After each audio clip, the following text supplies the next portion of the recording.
નિમોનિયાને ફેલાતો કઈ રીતે અટકાવી શકાય તેની જાગૃતિ માટેનો એક પ્રયાસ.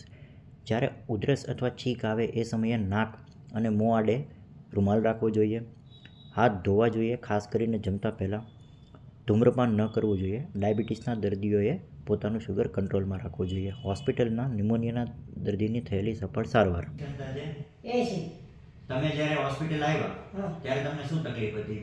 મને પેલા તાવ આવ્યો, પછી શ્વાસ થયો, પછી સક્કર મળ્યા સક્કર, પછી સક્કર મને ગાડીમાંથી લાવ્યા, સરકારી ન લઈ ગયા, સરકારમાં ગયા, એમ્બ્યુલન્સમાં આવ્યા. એ ખબર નહોતી. આપણા જોડે અત્યારે એક 80 વર્ષના માડી છે. હવે એને ખૂબ ગંભીર તકલીફ સાથે આપણા હોસ્પિટલની અંદર આવ્યા ત્યારે એનું ઓક્સિજન લેવલ 70ની આજુબાજુ હતું.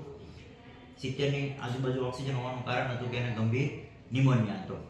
શ્વાસ લેવામાં તકલીફ, તાવ, આ બધા લક્ષણો નિમોનિયાના છે. એક્સરે દ્વારા આપણે એનું નિદાન કરી આપણે એની સચોટ સારવાર કરી. અને આજે તમે કયા દિવસે આવ્યા હતા આપણી પાસે? તમે દાખલ ક્યારે હતા? દિવાળીના સમયે. 12 વાગે દિવાળીના સમયે. અને આજે લગભગ 1.5 મહિના પછી માડી એકદમ સ્વસ્થ છે. ઓક્સિજન